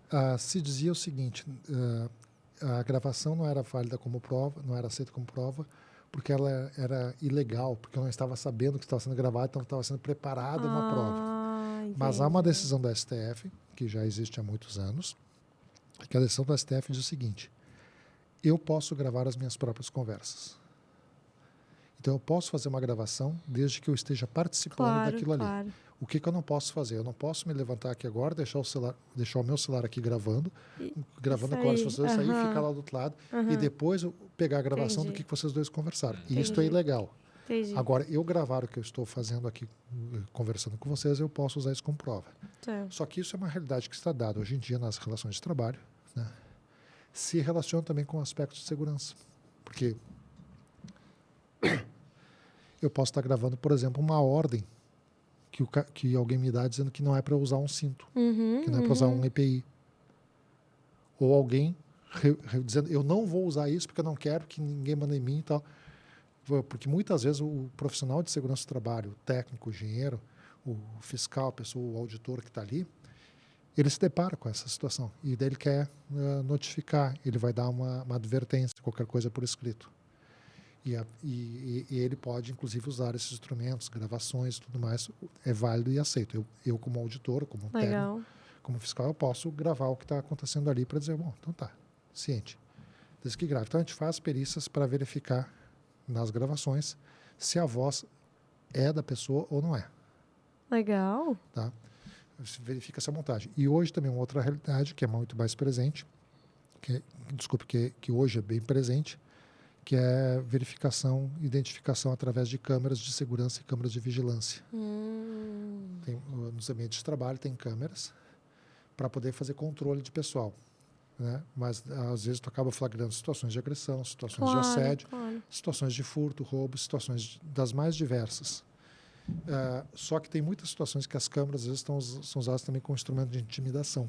Né? E daí relaciona com a questão da segurança do trabalho, do ambiente sadio. Sim. Se eu estiver trabalhando aqui, né, e sabendo que tem uma câmera em cima de mim o tempo inteiro, né, é diferente. Nós estamos num podcast, isso é trabalho de vocês estão fazendo um trabalho profissional de vocês aqui. Nós temos câmeras aqui, né? Estamos num estúdio bem montado. A gente não é de todo natural, por mais que a gente faça, mas a gente tem aqui um trabalho profissional. Sim. Então a gente não vai dizer qualquer coisa, a gente não vai ter a irresponsabilidade de comprometer o trabalho da MetaSafety de botar no ar alguma coisa que seja dito errado. Entretanto, né, a gente tem aqui controle sobre essa situação. No ambiente de trabalho, o trabalhador pode ser que não tenha controle sobre isso. E isso começa a dar sofrimento. Eu estou trabalhando e tem uma... Verdade. Isso tem toda uma questão psicológica ali, né? É equivalente, vamos fazer a mesma figura, eu estar trabalhando aqui e tem uma pessoa do meu lado. É verdade, né? Verdade. É equivalente a isso. É a mesma coisa. Então a gente faz essas perícias de verificação do que é feito com essas imagens, cuidados e tudo mais, porque a relação de trabalho se atualiza. A relação de trabalho se modifica. Muda, né, ao longo do tempo. Né? Há um tempo atrás, não muito tempo atrás, mas enfim, o cara batia o cartão lá na chapeira. Os jovens, a jovem ali não sabe, tu talvez tenha ouvido falar, mas a chapeira, o cara ia lá, tirava o cartão, batia na chapeira, ia embora, estava para casa e pronto, só ficava... Tu estás no caminho de ir para casa, está chegando o WhatsApp do trabalho, tu olha, te conecta, daí a gente começa a conversar, começa a falar sobre direito à desconexão, porque se o cara te manda uma mensagem, gente, isso é trabalho, tem que olhar, mas, né? Sim. Uma solução que nós fizemos na nossa unidade, né? Porque não tem como evitar que tu faça contato, tu acaba convivendo com as pessoas. Tem alguns colegas com quem eu trabalho há 18, 20 anos, né, que a gente trabalha juntos. Então, o que a gente faz no trabalho? Nós temos 2 grupos de WhatsApp. Um chamado oficial e outro chamado de light and free. No qual a gente pode falar de qualquer coisa, qualquer hora, mas é só de trabalho, só vale aquele e tem um horário. Isso é legal de falar, assim, né? Isso vocês analisam hoje já também durante essas perícias, ou olham para isso, assim? É possível. É possível se a demanda, assim, é o que eu quero dizer que tem tecnologia para isso. Pois é. Mas uma informação importante também para os profissionais de segurança. Tu queres ser um perito da Justiça do Trabalho, né? Era uma pergunta que a gente ia fazer, como é que funciona. Era a próxima pergunta. Tá. Queres ser um perito? Ok. Qualifique-se, esteja atualizado e faça o cadastro. Como é que a pessoa faz para se cadastrar como perito? Isso. Né? www.trt4.jus.br, o site oficial do Tribunal Regional do Trabalho da 4ª Região. A gente vai pedir para o pessoal botar aqui, por favor, depois, tá, pessoal? O pessoal da edição colocar ali depois a gente até pode fazer um roll aqui e colocar. E na própria página do tribunal tem acesso ao cadastro de profissionais técnicos, CPTEC, que é o cadastro de peritos, tradutores e intérpretes. Clica ali, tem vídeo, vai abrir uma outra página, e ali tem inclusive vídeo tutorial, manual de instrução e vídeo mostrando como é que faz o cadastro. tens que fazer teu cadastro dos teus dados pessoais, teus dados financeiros, para efeito de... Porque quando tu recebes algum valor, está recebendo através de um órgão oficial, e, portanto, é dinheiro que passa pelo cofre público, muitas vezes, né? Daí a pessoa tem que entender se ela vai receber, se no processo ela vai receber o dinheiro a partir da parte ou o pagamento pelo erário, pelos cofres da União, mas em qualquer um dos casos vai passar por uma conta oficial do Judiciário. Depois os dados pessoais, os dados financeiros ou os dados profissionais. Se eu vou me qualificar para perícia de salubridade, eu tenho que informar minha formação de arquiteto ou de engenheiro e a minha especialização. Tem ali a relação de documentos, que é os diplomas, certificados, certificado de especialização. Agregue tudo, fica aqui a dica, coloque todos os teus diplomas que te qualifiquem e que, atenção, que sejam expedidos por órgãos oficiais. Juntar diplominha certificado de cursinho online, já sabemos que não rola. Não, com todo respeito a cursos online, né? Cursos online que sejam emitidos por entidades reconhecidas pelo Ministério da Educação e que tenham credenciamento. É importantíssimo falar isso. É isso, né? Não estou falando nada contra aqui curso online. Já fui professor de aulas online, já fui aluno, já fui professor. Nenhum problema. Só que tem que ser uma entidade oficial. Não é um site que vende ali, que tu paga um dinheiro e tira alguma coisa assim. Junta todos esses documentos e em poucos dias tens a aprovação e tu estás incluído no rol. Tu vai ver a mensagem, vai acompanhar pelo próprio sistema ali, tu vai acompanhar pelo rol e vai perceber que tu estás habilitado. Daí começa o teu trabalho de vender o teu trabalho. É negócio. Estabelece relações. Bom, eu me cadastrei para atuar nas unidades de Porto Alegre, nas unidades de... Lembrando, e que é uma outra informação. Ao te cadastrar no sistema, tu pode escolher qualquer unidade da Justiça do Trabalho no Brasil. Tu pode te cadastrar do Chuí ao Acre. Pode estabelecer todas as comarcas nas quais tu possa atender, né? Só que se eu vou dizer que eu vou fazer perícia de salubridade... Mas só quero dizer que é até bem comum da gente ver alguns... Por exemplo, o pessoal que trabalha na divisa entre estados de fazer isso, né? Então a gente aprova, feito o cadastro aprovado, tu estás incluído no rol. Daí tu vai começar a vender o teu trabalho. Faça uma visita à unidade. Se apresente para a chefia, peça para conversar, se possível, conversar com o juiz, dizer, olha, quero me apresentar, né? Sou fulano, sou fulana, minhas qualificações, e queria uma oportunidade de me nomeia, faz um trabalho aí. Porque me faz trabalho me faça uma designação para conhecer meu trabalho, para ver minha qualidade e até para que eu possa aprimorar as coisas. Muito Por quê? bom. Legal. Vale outra coisa. Na perícia, assim como o perito se faz a partir de qualificação continuada, né? Tu também faz a tua afirmação como perito a partir do teu trabalho. É teu trabalho que te mantém. O cadastro é livre, qualquer um faz. Mas se manter no cadastro e ser nomeado, somente tu que pode fazer. Sim.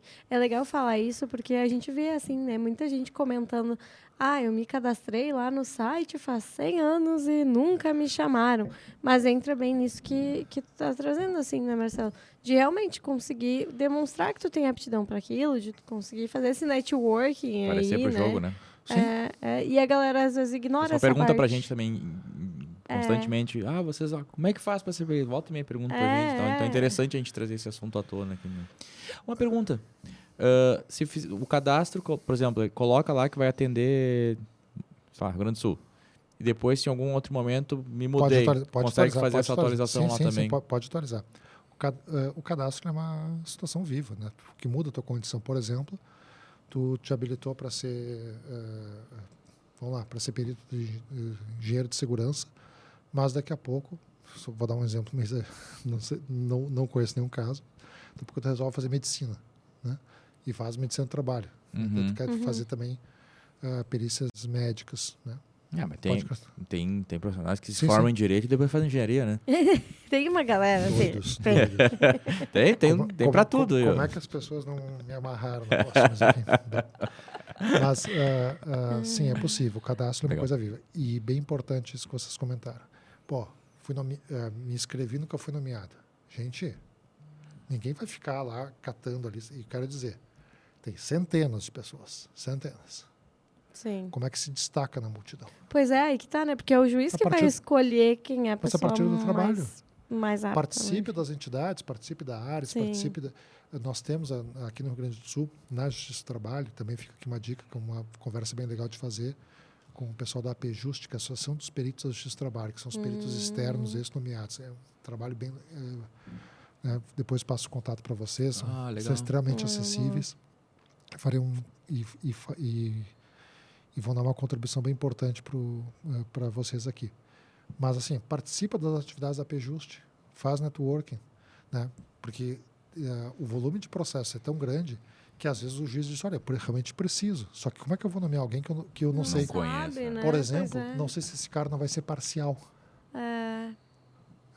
Ele é engenheiro contratado da empresa X e vem aqui querer ser nomeado, né? Ou pelo menos, né, tem assim se tu trabalha para uma empresa, não vai querer atuar naquela comarca. Sim, né? sim. É o mínimo, né? Só que, vamos lá, né?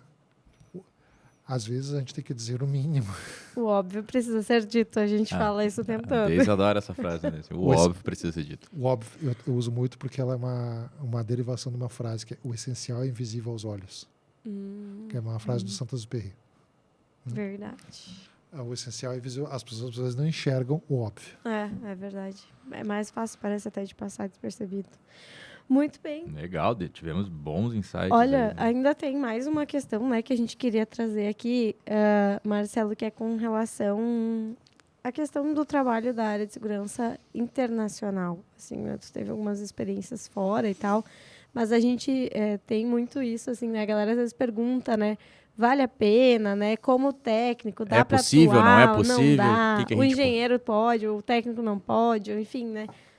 Como que tu vê isso hoje? Assim, ainda existe essa possibilidade? Uma das razões pelas quais, né, esse comentário que o Yuri fez agora há pouco sobre, né, que alguns malucos fazem direito, eu não teria possibilidade nenhuma de ser advogado, por exemplo, aqui do lado. Para quem não estamos em Porto Alegre, fronteira com o Uruguai. Eu não posso ser advogado no Uruguai. Eu não conheço a legislação do Uruguai. Seria um advogado muito limitado. Não estou falando do conhecimento da ciência jurídica, dos princípios gerais de direito. Sim. Mas a questão do dia a dia eu desconheceria total. Só que a engenharia, 1 mais 1 é 2 em qualquer lugar do mundo. Verdade. A definição de resistência de uma corda, o ponto de rompimento de um trava-queda, tudo isso é a mesma situação. E daí eu estou falando, né, vamos falar de regras, de normas, estou falando de ISO, norma ANSI, todas as regras de alcance internacional. Por quê? São empresas, players, que estão falando no mundo inteiro. Quando eu conversei, quando a gente estava preparando essa participação, eu comentei com o Yuri sobre uma experiência que eu tive. Né? Eu dava aula num curso de técnico de segurança do trabalho aqui em Porto Alegre, alguns anos atrás, já faz bastante tempo. E nós estávamos aqui no Rio Grande do Sul passando por um momento bem importante, economicamente muito interessante, que era a construção das plataformas na área de Rio Grande, que tinha as empresas instaladas fazendo as grandes plataformas, que eram empresas internacionais. Uma dessas empresas veio um dia, avisou, chegou nessa escola onde eu era professor e simplesmente o pessoal já estava concluindo o curso e levaram, literalmente se contrataram ali na hora, combinaram. Daí, 2 semanas, 4 rapazes foram trabalhar em Rio Grande. Né? Por quê? Eles dominavam, minimamente dominavam o idioma inglês, além dos conhecimentos de segurança do trabalho serem bons alunos. 2 pontos importantíssimos aí que tocaste. Ok, que eu já vou acrescentar. Daí passa um tempo, tipo 1 ano depois, 2 anos depois, isso já estamos em 2016, 2017, daí chega a dar uma invejinha nisso que eu vou contar agora. Estou acompanhando eles pelas redes sociais, 2 deles, uma dessas empresas que estava trabalhando como uma terceirizada e quarteirizada em Rio Grande, a empresa foi contratada para as obras do Catar. Daqui a pouco vejo a gurizada está lá no Catar trabalhando nas obras. Olha só que loucura. Como técnico de segurança. Por quê? Tiveram experiência nessa empresa internacional, fizeram networking, mostraram trabalho e se conhece as regras. As normas de segurança do trabalho, ainda que nós tenhamos aqui todo o compilado das nossas NRs, que são as regras vigentes no Brasil, Sim. mas sempre tem aquela ressalva lá na lei, né? Que todo mundo que é profissional da área sabe, né? As regras de segurança, elas são piso, não são teto. E muitas empresas vêm com regras e normativas delas de alcance internacional, que são muito mais rigorosas até Verdade. e que valem em qualquer lugar. Verdade. Porque muito mais importante, e aqui de novo, né? Quem é que regula o mercado de segurança? São as próprias empresas a partir dos seus interesses econômicos. Se eu sou fabricante deste copo, dessa taça aqui, e fabrico ela aqui no Brasil e quero vender ela para um país estrangeiro, para eu poder exportar ou para ser aceito esse produto no país estrangeiro, ele vai querer saber da procedência, certificação, e se eu não tenho envolvimento com trabalho escravo ou com regras que violam a segurança. Até porque isso vai acabar aumentando custos. A securitização de uma empresa, para ter um seguro da empresa. Todo esse conhecimento, toda essa relação leva a isso. E essas empresas, elas estão de olho aonde que está a economia. Um profissional de segurança que hoje está atuando aqui no Brasil pensando que eu tenho que procurar um emprego aqui na volta da região metropolitana de Porto Alegre, de Florianópolis, São Paulo, né? O pessoal que está nos ouvindo aí, qualquer lugar do Brasil que está nos ouvindo, o espaço de trabalho de um profissional de segurança do trabalho é o mundo inteiro. Tu pode ser profissional de segurança do trabalho no Japão, nos Estados Unidos, na Europa, na América Latina, na Ásia, qualquer lugar. Desde que tu te qualifique e se mantenha atualizado. E esteja atento, as empresas fazem isso. Elas estão atrás, empresas, por exemplo, de segmento de construção, de apoio a construções de petroquímicas, né? Elas estão indo aonde Por aí tudo. não se abre um polo petroquímico em cada cidade. Sim. Mas a empresa que está aqui, ela monta, né? Eu tive uma experiência muito legal, né? Foi bem interessante. Há uns anos atrás, teve um incêndio que destruiu a base Comandante Ferraz na Antártida, a base brasileira na Antártida, né? E daí, quando foi feita a licitação para a reconstrução da base, foi contratada uma empresa chinesa, né? Porque já fazia em tempo recorde. Os chineses tinham expertise na operação de gelo e tal. Olha que interessante. Mas foi exigido, né? Porque era feita a partir da Marinha Brasileira, com o financiamento da Petrobras e tal, que a fiscalização fosse feita por uma empresa brasileira. Gente, os diálogos foram quase surreais, mas foram maravilhosos. Porque era choque de culturas, Claro. né? Era enfrentamentos. Quando tu tens experiência internacional, ou quando tu te dispõe a ter experiência internacional, tu tem que ter duas coisas muito claras. Tu tem que ter atualização permanente, disposição para conhecer o local e respeitar a cultura diversa.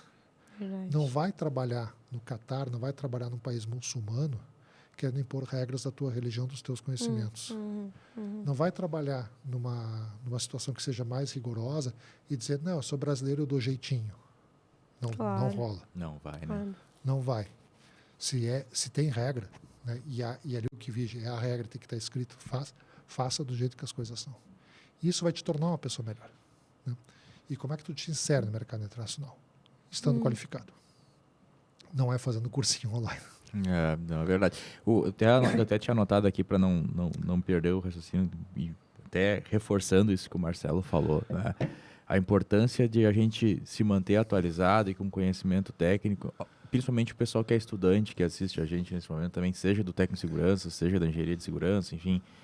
Eu costumo dizer para os alunos do técnico também, quando eu dou aula, pessoal, a hora de vocês se manterem atualizados, com conhecimento, é desde o primeiro dia que vocês entrarem aqui na sala. Às vezes eles têm alguns alunos, a gente vê que sentem assim, mais pro final eu vou pegar mais, né? E aí a oportunidade passou. Passou uma vez ali, que nem o Marcelo comentou aqui. E aí, por exemplo, muitos me perguntam assim, professor, eu estou quase me formando, eu não consigo estágio. Professor, eu estou tentando, ou eu me formei há um tempo. E aí o Marcelo também tocou no outro ponto, né? Vocês já imaginaram também o que é para uma empresa receber 2, 3, 4, 5 mil currículos para estágio, e aí tu pega, vê 2 currículos lá, pô, esse aqui se formou, esse cara é inglês fluente. Mesmo que para aquela empresa não precise, não seja o caso, a gente precisa fazer algum filtro, né? Então tu já tem, tudo que eu sempre digo para eles, tudo que vocês fizerem que seja no âmbito de capacitação, que seja um curso mesmo de NR, que seja uma especialização na parte de higiene ocupacional, que seja um curso por órgãos reconhecidos do mercado, como de ergonomia, de avaliação ergonômica. Cara, façam isso. Se preparem, porque a oportunidade ela aparece, ela não espera vocês estarem prontos, né, para que ela bata na porta. Agora que tu tá com todos os teus certificados em dia, vamos lá. Não, ela bate. Quem tá pronto? Exatamente. Vem. Absolutamente. Vem correto, agora, vem aqui agora. E aí, outro ponto também, né, que o Marcelo comentou ali, muitas vezes o sair da zona de conforto. Às vezes eu chego pro pessoal e volta e meia o pessoal me chama no WhatsApp, Yuri, tem algum aluno teu, tem algum conhecido para indicar para uma vaga de estágio? E eu, vamos tentar ver. E Marcelo, eu não sei se tu já passaste por situações assim, a Deise acredito que já passou também, a Deise também atua com a parte de docência. Pessoal, eu tenho um estágio, e aquelas mesmas pessoas, aqueles mesmos colegas, eu tenho um estágio em Novo Hamburgo. E o cara mora, sei lá... Sapucaia. Ou mora em Canoas, Porto Alegre, Zona Norte. Para quem é de fora do estado, nós estamos falando uma distância assim de 30. Novo Hamburgo a 60 quilômetros e ele está falando uma cidade que fica no meio do caminho. Mas é que eu queria trabalhar no centro de Esteio. É uma cidade... Do lado. Eu queria trabalhar... Eu moro na Zona Norte de Porto Alegre. Tu não consegue nada no centro de Porto Alegre. Olha, não tem um polo petroquímico no centro de Porto Alegre. Vai ser um pouquinho difícil da gente conseguir, né, adequar essas todas as expectativas. Né? E repito o que eu disse agora há pouco. O espaço de trabalho do profissional de segurança não está no teu... Muitas vezes não vai estar no teu bairro. Vai estar no bairro que está do outro lado do oceano. Porque vocês podem fazer isso. E quando a gente fala de dominar inglês, dominar outras habilidades, outras competências, mas a empresa não precisa. Só que a empresa pode exatamente abrir outras oportunidades a partir do fato de que ela tem um profissional disso. Claro, né? claro. Todo mundo aqui, vocês dois são engenheiros de produção, certo? Eu não sei não sei mesmo se vocês são, por exemplo, projetistas muito habilidosos. Então, não sei mesmo. Né? Eu não sou do tempo do... Né? Sou pré-CAD. Cheguei a trabalhar um pouco, mas... Mas entendeu? Não é o meu... Vocês não são. Mas... Né? Vocês têm uma noção de pegar uma planta, um projeto, e pelo menos fazer a orientação correta e olhar, verificar o que é uma isométrica ali e tal. Qualquer coisa, ver um corte. Mas se precisar, é isso que eu vou precisar esse mês, vocês têm um conhecimento básico e vão se aliar a alguém, que é aquele colega que tu tem uma boa referência e tudo mais. Né? E daí a empresa vai dizer, cara, esse cara tem noções de desenho, daqui a pouco eu posso começar a oferecer, que a empresa vai investir em ti ou tu te investe. Fato.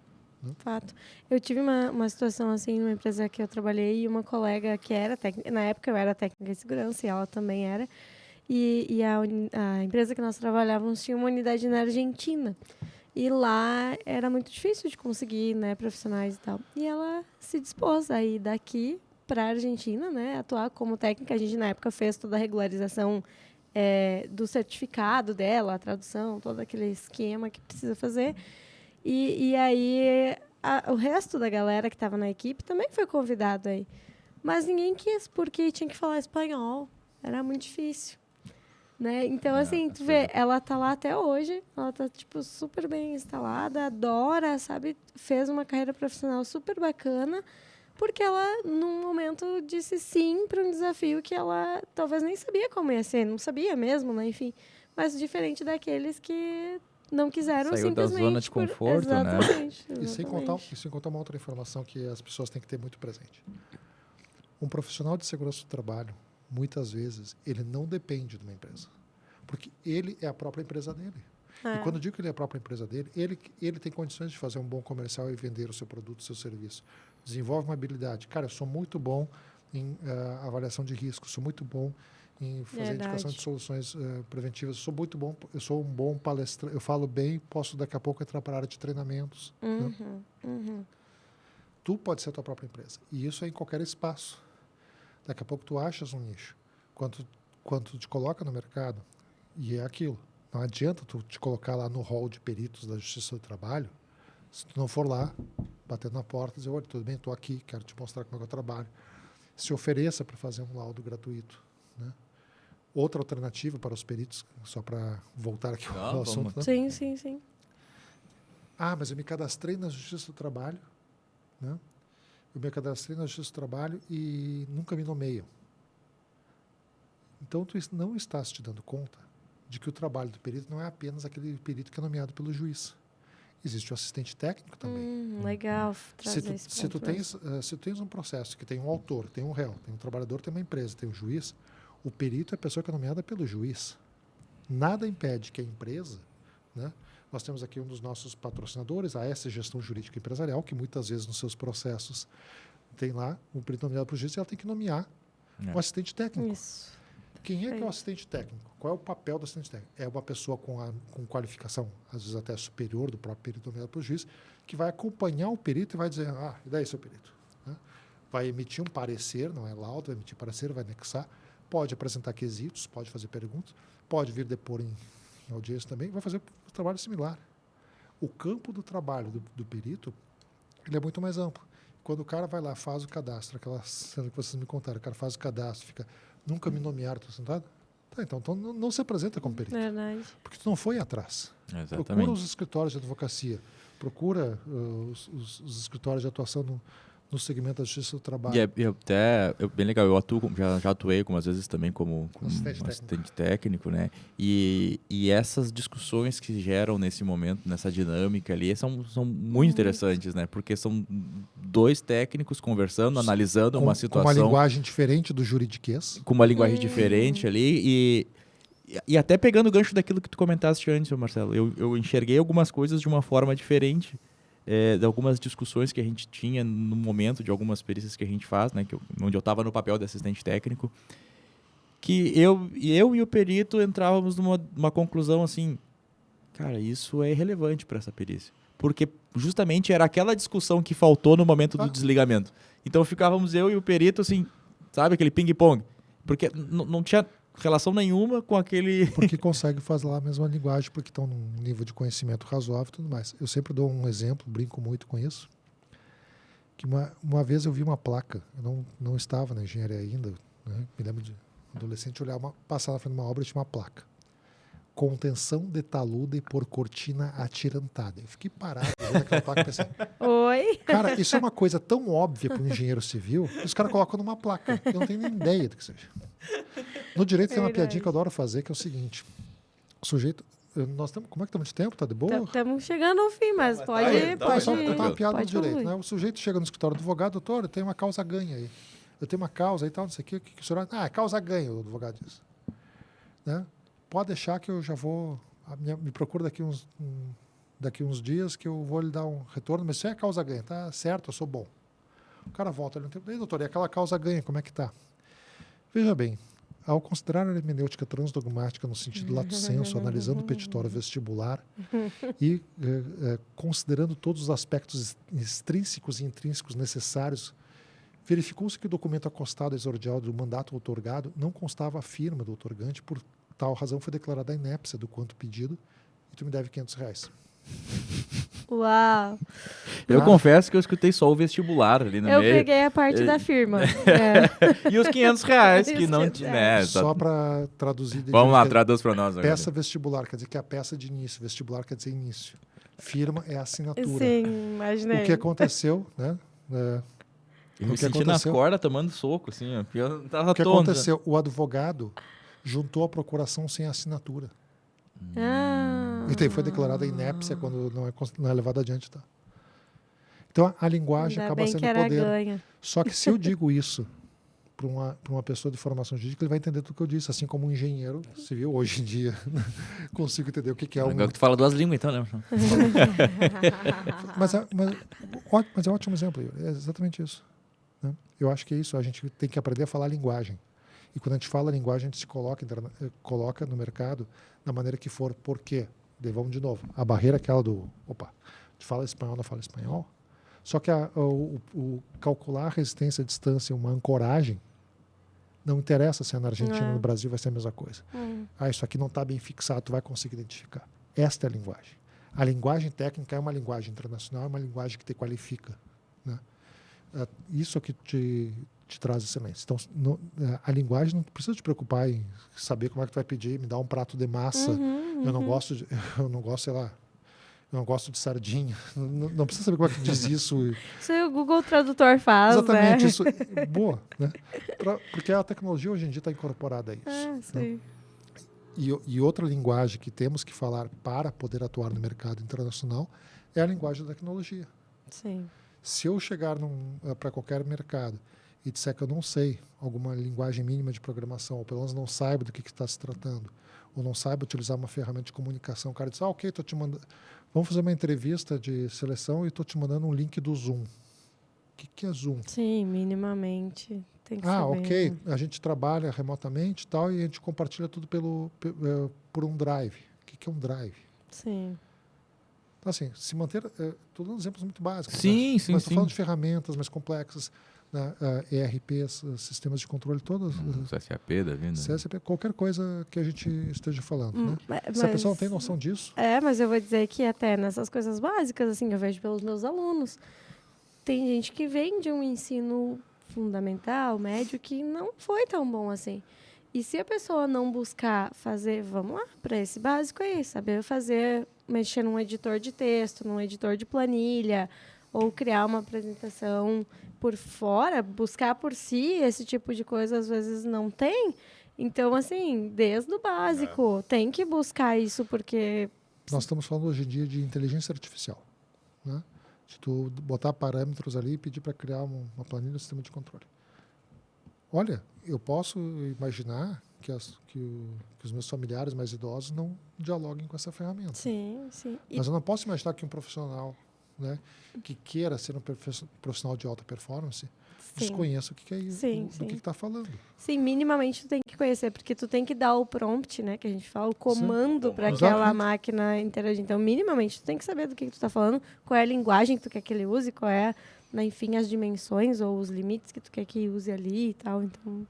até um adendo, assim, até para fins de curiosidade. Tem um livro da Marta Gabriel que eu estava lendo lá, que é da inteligência artificial do zero, lá o metaverso, e a projeção que a gente tem, que a linha, né, que a inteligência artificial cruze com a inteligência humana é 2050, a projeção do gráfico. Parece até superestimado. A sensação que eu tenho projeção. A sensação que vai ser amanhã de manhã. Então, assim, a gente está falando, e provavelmente isso tem uma variação, né? Enfim, o quanto também eu estou inserido nessa realidade atual, que eu estou me preparando, por exemplo, para momentos como esse. Que todas as vezes, né, que a humanidade passou por esse tipo de inovação, sempre se tem a questão da resistência, né? Enfim. Sim. Então, o quanto os nossos profissionais também, como tu mesmo disseste, Marcelo, estão vivendo essa realidade e talvez não estejam aceitando que isso está acontecendo e o quão pode ser, que nem a Daisy falou, né? O quão pode ser através de saber dar o comando para a ferramenta, o quanto isso pode nos ajudar, o quanto de conhecimento adquirido nessas ferramentas já tem, obviamente, ainda sob a nossa tutela, ali sobre a nossa olhar, porque eu já usei algumas coisas, a gente usa até para as nossas dinâmicas aqui, e volta e meia tem que dar uma refinada, tu vai ter que olhar tudo aquilo ali e refinar. Tem um olhar crítico sobre a resposta que ele traz. Ainda não é possível. Né? Por trabalhar na unidade de perícias, de vez em quando eu dou uma olhadinha nos meus laudos antigos. Eu morro de vergonha dos meus laudos de... Não vou nem dizer de 5, 6 anos atrás. Laudo meu de 1 ano atrás. Nós temos que estar permanentemente atualizados e percebendo. Evoluindo. E daí, de novo, e fazendo um link com o que a gente conversava um pouco aqui antes, sobre a necessidade da pessoa disputar o mercado, se colocar, e saber que estar atualizado é um elemento essencial. Vamos imaginar uma empresa, sei lá, segmento de instalações elétricas, também? NR10, estamos falando, portanto, certo? O sujeito chega para entrevista lá, tem aqueles vários currículos, o cara chega, senta para conversar, né? Daí como é que está atualizado na NR10 e tal, e a gente trabalha aqui com isolamento e tal, não sei o que, o cara diz, e o cara, só quero te dizer o seguinte, eu olhei no site e está feita uma consulta pública, isso vai ser alterado na regra, vai ter uma exigência maior ou menor, ou seja, o cara ganhou a vaga. Né? Ou se é perante um cliente que ele foi ali oferecer um serviço, né, que foi fazer uma situação de proteção de máquina, uma coisa de NR12, ele disse, olha, estou acompanhando a atualização, ele está com a informação atualizada. Por quê? O direito não anda na mesma velocidade da tecnologia e da necessidade de segurança que nós temos nas relações de trabalho. O tempo que se leva para poder fazer uma adequação de norma, uma adequação de regra, ele é muito inferior à capacidade, à necessidade e à demanda que nós temos no mercado de segurança do trabalho e na proteção das pessoas. Se eu vou ficar esperando que tenha uma regra de proteção de impacto, por exemplo, de tempo de conexão, E não é a regra, e não é uma lei que vai me definir isso. Sim. A sim. tecnologia é muito mais avançada. Nos anos 90 se discutiu muito sobre fazer uma NR específica para os datilógrafos. No final dos anos 80, 90 ali. Para ver, né? Daí resolveram mudar. anexo. Sim, era para fazer um anexo na ergonomia, na 17, para falar sobre os datilógrafos. Daí era para mudar sobre os mecanógrafos para os digitadores. Havia grandes empresas, vocês jovens que não são do século passado, havia empresas de informática que eram as empresas de digitação, que digitavam a folha de pagamento da empresa, etc. e tal. E eram coisas enormes, com salas enormes de digitadores. O pessoal virava a noite trabalhando. Acabou a profissão. E a norma nunca conseguiu sair do papel. Para ver a A lei- morosidade, né? A lei não atende à necessidade da tecnologia, da É. atualização do É profissional. muito mais dinâmico, né? Sim, Bom, sim. Marcelo, tem um ponto assim nesse nosso encontro que a gente sempre faz, né? A gente sempre usa esse espaço assim para mostrar que também nem tudo às vezes são flores, porque às vezes todo mundo começa em algum momento, mas também tem alguns outros profissionais que vêm aqui e querem contar alguma coisa que tenha sido relevante. Então, é o momento que a gente abre assim, né, e pergunta: tem alguma coisa assim que te marcou muito na tua trajetória? Ou algo que seja mais engraçado, uma gafe que tenha acontecido contigo, ou algo muito relevante, assim mesmo, que tu faça questão de reforçar aqui nesse momento como uma lição aprendida, né? Que como esse teu conhecimento, tua experiência foi importante ali para passar por esse momento, assim. E daí a gente queria ver contigo se tu lembra de alguma situação, de uma dessas situações que pode se encaixar nesse momento, assim, para falar. Do bom, do engraçado ou triste? Vamos lá. É muita opção. Não, Tem uma história que tu me contou em aula que talvez tu não lembre, não sei se tu gostaria Qual? de tocar nisso aqui, né?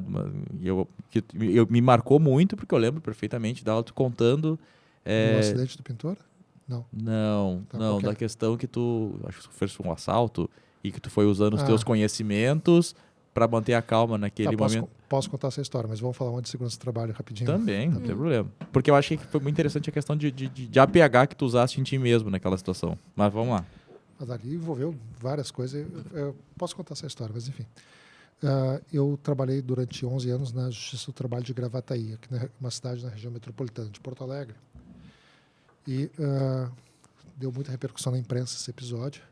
As pessoas confundem muito Justiça do Trabalho com o Ministério do Trabalho. As pessoas batiam todo dia lá, quero fazer verdade. carteira. Tal. Ministério do Trabalho, Justiça do Trabalho. Verdade. Né? As pessoas muitas do vezes... Né? Não, Falou trabalho, mas... inclusive, Tudo igual. é uma coisa que poderia ser corrigida melhor, enfim, mas ok. Daí um dia eu era de manhã, chega uma pessoa correndo lá, aconteceu um acidente. E acho que as pessoas morreram. Vocês têm que ir lá. Tá, mas eu peguei o telefone, liguei para a agência do Ministério do Trabalho, mas eu fui até o local. Né? Disse, bom, vou lá ver o que eu posso ajudar, talvez como profissional de segurança do trabalho. Né? E foi um caso muito rumoroso na imprensa, e a descrição que o jornal contou do caso foi interessante. Começa contando de que a dona fulana estava em casa quando ouviu uma pessoa batendo palmas no portão, chamando por ela e dizendo que queria, que era o dono da empresa na qual o marido e o filho tinham começado a trabalhar naquela manhã, e que queria as carteiras de trabalho deles, que precisava levar para o local. Ela achou estranho, lembrou da história que eu contei em sala de aula. Tá vendo? Essa é tão boa. Quanto? Eu lembrei dessa. Já posso prever o desfecho. Ela se deu conta, a mulher, segurou, disse que não, disse aonde que eles estão, e o cara desapareceu. E ela foi até o local, chegou lá, o que aconteceu? Pai e filho estavam num andaime, 8º andar, cordas de sisal, cordas totalmente impróprias, não bem dimensionadas, sem nenhuma resistência, quando nunca tinham subido em altura, nunca tinham subido, e foram contratados para fazer um reparo de pintura. Quando chegou na altura do 8º andar, despencou um andaime do 8º andar com 2 pessoas. Eu vi os corpos, acompanhei ele, ajudei a fazer isolamento de área, esperei, porque daí começa aquela confusão, é uma cidade da região metropolitana, né? As pessoas sabiam que era da Justiça do Trabalho, esperei chegar a polícia, orientei, daí chegou o colega do Ministério do Trabalho, assumiu a cena, e eu vi a cena, e aquela cena de ver a mãe chegar e ver o marido e o filho, Nossa, é a hora que o profissional de segurança é treinado. O profissional de segurança é treinado para poder dizer para todo mundo, cuida que vai acontecer alguma coisa, cuida que isso pode dar problema. Só que muito poucas vezes os profissionais de segurança são treinados para poder fazer esses comunicados, porque a primeira frase que o familiar vai te perguntar é: e o que tu fez? Por que tu não fez alguma coisa para evitar isso? É verdade. Isso é uma coisa muito pesada. Os profissionais de segurança muitas vezes acabam, né, é um momento de definição nas suas carreiras, quando eles têm que lidar com um episódio fatal, né? E só o cara que está muito preparado e que está consciente de que o que ele fez era o certo, ele pode olhar na cara do familiar e dizer: eu fiz tudo, É verdade. né? E não foi algo que tivesse ao meu alcance. Mas ter o mínimo de empatia, respeito pela vida, eu acho que é o primado que qualquer profissional de segurança possa ter. Eu não consigo, por exemplo, eu não consigo dar risada. Isso é uma coisa minha, né? Nenhuma crítica a quem. Eu não consigo dar risada em vídeo cacetada. Eu sempre fico, cara, Coitadinho. eu tenho aquele impulso, né? Eu sempre tenho aquele impulso, assim. Mas eu acho que o profissional de segurança tem que se preparar para isso. Mas, para não deixar um clima tão pesado, vamos contar a história então, Yuri. Pode ser, pode ser. Não, o CS está boa. A outra história foi que eu fui assaltado, né? Eu estava saindo do trabalho, fui jogar bola com os colegas, né? Tava jogando bola. Quando vem o centroavante do time, eu sou ruim, né? Eu estava no gol, fui sair no cara, canela com canela, aquele choque todo. Levantei e saí. Não. Começou a ficar aquela bola na canela, aquela coisa absurda. Pô, só que eu estava a 30 quilômetros de Porto Alegre, né, região metropolitana, tinha que vir. Então eu disse, eu parei numa farmácia para comprar um spray para poder passar na perna, para poder dar uma aliviada, porque eu tinha que dirigir. Daí quando eu estou com a perna do lado de fora, eu comprei, estou com o carro com a porta aberta, com a perna esticada ali, chega o sujeito, coloca a arma na minha cabeça e manda eu entregar o carro. As pessoas não estão me vendo, mas eu sou um homem branco, alto, tenho 1,99 m. Eles vão ver na foto depois, a foto oficial aqui. Eu levanto, o sujeito ficou mais baixo, assim, só que ele está com uma arma. Eu disse, eu sou um cara que tem conhecimento, né? Eu não vou entrar no carro, com o sujeito armado. Entrega o carro, vai. Ele, não, tu vai dirigindo. Que eu quero ver se não tem rastreador. Não, vai tu. Ele disse, vai, senão eu atiro. É um bom argumento. Convenceu rapidinho. Convenceu. Saiu andando. O sujeito se abaixa no banco de trás, fica entre os dois bancos, com a arma encostada aqui nas minhas costas e manda eu dirigir. O que te salva no momento desses? Conhecimento, se tu souber o que fazer. Começamos a andar, o sujeito disse, me dá o teu celular. Eu até hoje não sei se ele tinha alguma coisa na mão. Quando eu vi, ele meteu a mão ali e puxou o chip para fora, a bandejinha essa difícil, e o chip foi. Ele disse, pronto. Se tem rastreador no celular, já se foi, né? 1-0 para o cara. Ele sabe o que está fazendo. Continuei andando. Daí ele mandou tomar rumo lá para fora da cidade, numa região mais deserta. Daí eu peguei uma rodovia, um trecho de rodovia que tinha, eu olhei assim, e ele está ali num outro telefone, conversando com os comparsas dele, enfim, aquela linguagem de bandido. Eu disse, esse cara vai... Né?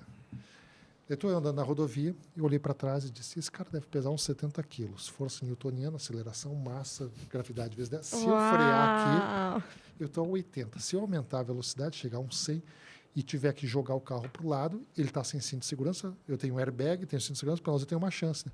Comecei a acelerar um pouquinho, né? Quando que eu comecei a acelerar, o cara lá de trás, debaixo do banco, eu estou sem cinto de segurança aqui atrás, diminui a velocidade, senão eu vou me machucar. Acho que ele também tinha feito engenharia. Ele tinha conhecimento. Daí a gente parou numa estradinha de terra, né? Mandou parar. Daí ele disse, abre e fecha a porta, não desliga e abre e fecha a porta do carro 2 vezes. Que era um sistema de carro que tinha para ver se tinha corta-corrente, aquela coisa. Abrir e fechar a porta do carro, né? Então, terceiro, se eu tivesse um corta-corrente. Ele mandou abrir e fechar a porta do carro, ele tá, ok. Não, ele tinha um protocolo, né? Não, tinha planejamento, tinha método. Exato. Né? E tinha conhecimento, sabia o que estava fazendo e sabia, né? Daí ele disse, tá, ok, pode descer. No que eu soltei o cinto de segurança, ele deu o primeiro tiro pelas costas. Eu caí no chão, estrada de terra. Ele sentou no banco e deu o segundo tiro de cima para baixo, do lado da minha cabeça. Acelerou e se mandou. 3-0 para o cara, se manda com o meu carro no meio da noite. E estou eu sangrando, deitado numa estrada de terra. Gente. Eu sobrevivi, eu estou aqui. Então, isso que me deixa mais aliviada. Mas o que me salva? Os 2 tiros atingiram. O que me salva é conhecimento. Se eu souber o que fazer. Primeira coisa. Eu sei que se eu ficar deitado sangrando, eu vou continuar sangrando, vou me esvair em sangue, entra os conhecimentos de APH, né? Vou continuar esvaindo sangue, vou desmaiar, vou continuar e vou morrer. Vou entrar em hipóxia e... Deu. Levanta, estanca o sangue, verifica, o tiro lá da cabeça passou raspando aqui assim, foi, né? Tem uma reconstruçãozinha aqui, mas está tudo certo. E aqui entrou e saiu pelo lado. Mas estava sangrando muito aqui na altura do abdômen. Estanca, pega um dedo, transforma como se fosse 2 OBs. Eu estava de chuteira, calção ainda. Estanquei e fiquei nessa posição. Pronto. De sangramento eu não vou morrer. Daí eu comecei a me lembrar de organização e planejamento. Qual é o plano de ação? O que eu tenho que fazer? Tem uma luz naquela direção. Eu tenho que pedir ajuda. E quando chegar lá, o que eu tenho que fazer? O tempo inteiro falando em voz alta para verificar se eu estava consciente, para verificar se eu não estava com algum tipo de situação de delírio. Me manter em marcha, manter em movimento, né? Estancando o sangue. Comecei a caminhar e pensando, eu vou chegar naquela casa, o que eu vou dizer? Ou seja, fazendo toda a preparação para o que vinha pela frente. Quando estou andando, vem vindo um carro, daí eu olhei, esse carro também disse, cara, vou pedir ajuda para ele. Só que vou pedir licença aqui, me afastar só um pouquinho. Estou eu parado no meio de uma estrada de noite, um sujeito de 1,99 m, com a mão na cintura. Pensa. E daí eu me lembrei que a imagem que a gente passa, da mensagem, ela é importante para que a pessoa aceite essa mensagem ou não. Né? Quando eu vi que o cara ia desviar e não ia parar, eu tirei as mãos rapidamente, abri as mãos, gritei muito alto para ele perceber que eu estava fazendo uma manifestação em relação a ele, e ele parou mais adiante, tipo, como se fosse daqui mais quase uma quadra de distância. Era uma descida, não enxergava ele e ele não me enxergava, só que ele parou. Agora tem que convencer ele a me ajudar. Daí ele pergunta, o que aconteceu? Eu disse, meu nome é Marcelo, eu fui assaltado, liga para o telefone tal, ou para a polícia, ou me ajuda. Não interessa se eu sou engenheiro, doutor, escambau. Né? Sim. Interessa que naquele momento eu tenho que aceitar a decisão do outro. Qual é o princípio da segurança do trabalho? Eu cuido do outro e aceito que me cuidem. Exatamente. No momento que eu faço esse encaixe, eu digo, então tá, decide o que tu quer fazer. E eu entrego a decisão. Eu sou engenheiro, seu coisa, tu tem que me obedecer, eu sou um cara branco, moro na cidade, não sei o quê. Não é isso. Não interessa o dinheiro. Roubaram meu carro. Entrega a decisão e aceita que tu tem que cuidar do outro para ser cuidado. O sujeito diz, tá, ok, vem aqui. Ele podia ter vindo me buscar, mas ele fez eu ir caminhando até lá. Quando eu cheguei lá, ele já tinha ligado, já tinha visto quem eu era, me botou no carro e me levou para o hospital. Jogo virado. Muito bem. É o conjunto de conhecimentos que te resolve. Eu não vou passar por isso de novo, espero. Não quero que ninguém passe. Mas se alguém passar por isso, espero que as pessoas consigam entender que toda e qualquer informação que ela tenha recebido, ela usou 1 hora para ver esse nosso programa aqui. Ela vai tirar alguma informação que um dia vai ser útil para ela. Exatamente. É uma dica de como vou ter um trabalho profissional, uma dica de como tomar pH. Uma dica. É isso que faz a diferença do profissional. Quando tu queres te colocar no mercado, quando tu queres ser um profissional para ti mesmo, nem que seja para salvar a tua própria vida, é isso que vai te ajudar. Sim. É importante. Muito bom. Legal, né? Muito legal, muito legal. Tem bastante história. Eu ainda complementaria que uma das coisas que salvou foi a inteligência emocional para lidar com essa situação, né?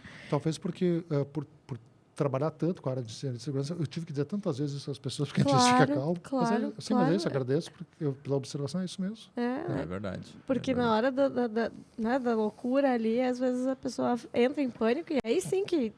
Né, distorce tudo e a gente sabe fazer as coisas. Usando um exemplo bem humorado então aqui, o pessoal que está em casa, fecha os olhos, levanta e vai até o banheiro agora. Tu consegue fazer isso na tua casa, porque é uma coisa que tu domina, tu faz várias vezes, de repetição. Então, à medida que tu confia que tu faça, então assim, repitam, façam as coisas, conversem, assistam o podcast, assistam as coisas, conversem. Os DDS não é besteira. Ali tem muita informação valiosa. Participar da CIPAT não é conversar com o cipeiro da empresa. É verdade. Se tu é um trabalhador por conta, se tu é o dono de uma empresa, né? a tua empresa vai ser mais rentável. Vocês têm noção de quanto é que custa, né, um funcionário parado? Vocês têm noção de quanto é que custa um retrabalho? Mas, enfim. Sim. Enfim, muitos assuntos ainda. Muito legal, né? Olha, muito legal. Muito dava mais legal. alguns episódios aí, se a gente fosse, né? Quem sabe, numa próxima a gente ainda consiga estender para outros assuntos também. Marcelo, esse é o momento, então, né, que a gente te entrega o teu brinde aí, né, pela tua participação. Né? Isso. Não esqueça da casa de surpresa, da cara de surpresa. Tá, mas é que tem meu nome aqui, tá aqui, ó. A caneca personalizada com o número do episódio. Né? Tem o número do episódio, isso eu não tinha visto. Isso, episódio número 24. Convidado 24, Marcelo, legal. Isso aí. E tem umas trufas aqui dentro. Tem umas trufas também ali, de chocolatinho. A gente sempre diz que é pra já de manhã cedo lembrar dessa passagem que teve com a gente aqui, porque com muito carinho. Para nós aí foi muito gratificante ter a tua presença, e a gente reforça sempre essa questão, né, que quando a pessoa disponibiliza o que ela tem de mais importante, que é o tempo, que é a coisa que é mais democrática para todo mundo, que 60 minutos é 60 minutos para todo mundo. Então, quando a pessoa consegue vir aqui conversar, né, certamente eu, a Deise e todo mundo que está nos assistindo aqui fica muito grato aí pela presença do convidado, né, Deise? Isso, e até por compartilhar todo esse conhecimento, né? É assim que a gente aprende, né? A gente hoje tem essa possibilidade de não precisar passar pelas situações para poder aprender com quem já passou, por quem já vivenciou. Então, é realmente muito enriquecedor poder lhe ouvir, né? E muito obrigado pela sua presença aqui com a gente hoje. Muito obrigado, gente. Muito bem, vamos relembrar os nossos patrocinadores. E aí... Então, nessa inserção final aqui dos nossos patrocinadores, que a gente gostaria de agradecer, nós temos também aí a Guardian Uniformes nessa inserção final, a Proseg Consultoria de Engenharia, a AS Gestão Jurídica Empresarial, a Marluvas Equipamentos Profissionais, a Luvex Cremes de Proteção e a MetaSafety, né? Nossa plataforma e nossa empresa, né, de soluções empresariais gamificadas e no metaverso. Atualmente aí temos o treinamento de NR35, mas também temos presença aí em CIPATES com objetos gamificados. Temos também aí pela MetaSafety levando o Desenrola SMS até vocês, até a empresa de vocês, caso a gente possa fazer um evento aí. Estamos abertos a convites, né, Deise? Isso aí. Então, nos sigam lá nas redes sociais, @desenrola-sms e @meta_safety no Instagram. Enfim, YouTube, né? Já sabem, curtam, compartilhem o vídeo, né, mandem para os colegas que também precisam dessa informação. E, enfim, né, sigam aí LinkedIn, TikTok. No Spotify, a gente teve um retorno, né? Que tem o pessoal que curte pelo Spotify. Galera só nos ouvindo. A MetaSafety estava lá na Expo Proteção agora com o nosso stand. Teve uma galera que foi lá conversar com a gente lá, que escuta pelo Spotify. Então, quem bota no carro, né? Dentro do Bluetooth ali, deixa tocando no carro ali, se quiser ir também escutando informação enquanto se desloca, é mais uma possibilidade aí que o Desenrola e a MetaSafety proporcionam para vocês. Marcelo Luca, mais uma vez, muito obrigado e aguardamos vocês todos aí no próximo episódio. Não deixe de curtir, compartilhar, né? E esperamos vocês aí numa próxima. E não esqueçam do sorteio que vai rolar lá no Instagram. Vai rolar o sorteio no Instagram lá. Serão 2 livros. 2 livros, olha aí. Certo, pessoal? Tchau, gente. Um grande abraço, até uma próxima. Tchau, tchau. Tchau.